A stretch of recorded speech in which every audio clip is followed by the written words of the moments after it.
how to use Reddit on mobile. Welcome back to our channel. In this video, I'm going to show you the procedure to use Reddit on mobile. So you have to first of all create an account. Before that, you have to install as well. So open up your respective app store, type in Reddit on the search bar, and then make sure to install the app.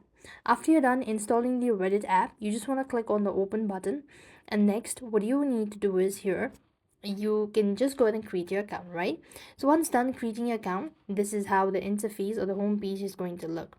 Now what here you want to do is, if you want to post content, then you just need to click on the create button at the bottom.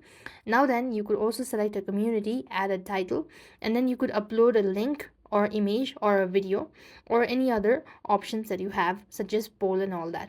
So this way you could tap on the post at the top right hand side corner and then post the video on Reddit. So this is how you will be able to use Reddit on mobile.